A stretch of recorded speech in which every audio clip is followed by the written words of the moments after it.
कभी सोचा है कि हमारी जेब में जो रुपया है वो असल में आया कहाँ से है? चलिए आज दुनिया की सबसे पुरानी और सबसे दिलचस्प करेंसी में से एक हमारे रुपए की कहानी को समझते हैं। ये जो सिंबल है जिसे आज हम सब पहचानते हैं, ये असल में तो काफी नया है, लेकिन इसके पीछे की जो कहानी है ना, वो हजारों साल पुरानी और बहुत ही मजेदार है। तो रुपए की कहानी को ठीक से समझने के लिए हमें बहुत पीछे जाना होगा। एक ऐसे समय में, प्राचीन भारत में, जब कागज के नोटों होते ही नहीं थे। तो ये जो नाम है रुपया, ये भी बहुत पुराना है। ये आया है संस्कृत के शब्द रूप्य से, और इसका मतलब बहुत सिंपल था, चांदी का एक टुकड़ा जिस पे मोहर लगी हो। बस यहीं से हमारी करेंसी की जर्नी शुरू होती है। और ये दिखाता है कि ये करेंसी कितनी पुरानी है। मतलब मौर्य साम्राज्य से शुरू होकर फिर सल्तनत काल और फिर ब्रिटिश दौर तक रुपया हमेशा से था।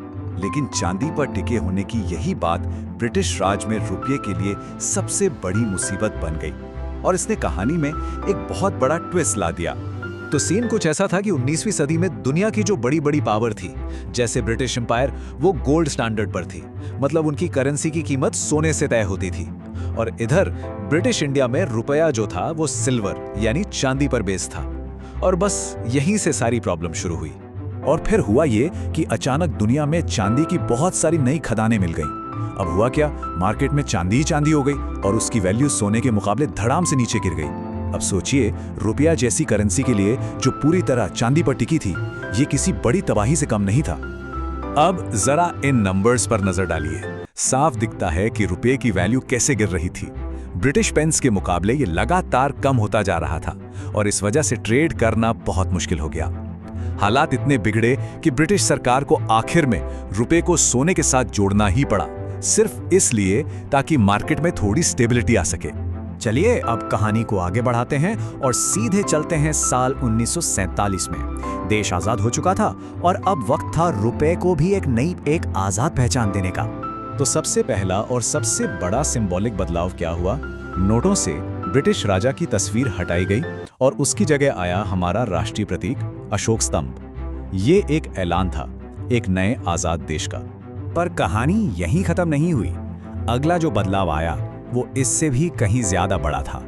एक ऐसा बदलाव जिसने देश के हर इंसान के पैसे इस्तेमाल करने का तरीका ही बदल दिया। तो साल था 1957, जब इंडिया ने अपने करेंसी सिस्टम को पूरी तरह से बदल डाला। वो जो पुराना हिसाब था ना, 1 रुपए में 16 आने और पाई, वो सब खत्म। उसकी जगह आई एक सिंपल सीधी सादी डेसिमल सिस्टम, यानी 1 रुपया बराबर 100 नए पैसे। बस हिसाब किताब एकदम आसान हो गया। और यहीं से हमारी कहानी मॉडर्न दौर में एंटर करती है। वो दौर जहां रुपए को वो शक्ल मिली जिसे हम आज जानते हैं। तो आप देख सकते हैं कि वक्त के साथ साथ हमारे नोट भी कैसे बदलते गए। पहले अशोक स्तंभ वाले नोट आए, फिर 1996 से महात्मा गांधी की तस्वीर वाले नोट आने लगे। हर नया डिजाइन आजाद भारत के सफर को ही दिखाता है।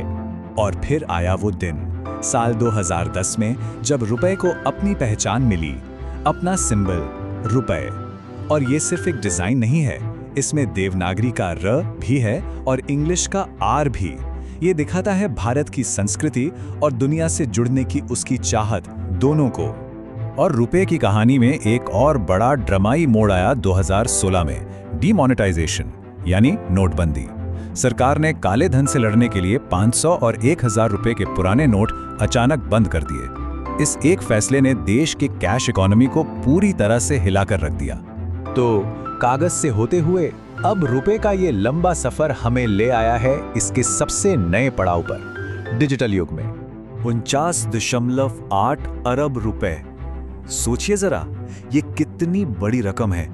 ये वो पैसा है जो भारत में हर साल सिर्फ नोटों को छापने, उनकी सिक्योरिटी और उन्हें एक जगह से दूसरी जगह ले जाने में खर्च हो जाता है। और यही बहुत बड़ा खर्चा एक वजह है कि 2022 में रुपए की कहानी में एक नया चैप्टर जुड़ा, और वो है डिजिटल रुपया या ई रुपया।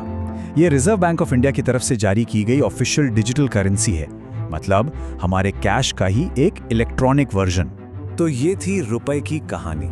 वाकई में क्या कमाल का सफर रहा है। चांदी के मोहर लगे टुकड़ों से शुरू होकर आज एक डिजिटल टोकन तक, और ये लंबा सफर हमें एक आखिरी सवाल पर लाकर छोड़ देता है कि दुनिया की सबसे पुरानी और मजबूत करेंसीज में से एक हमारे रुपए का अगला पड़ाव क्या होगा।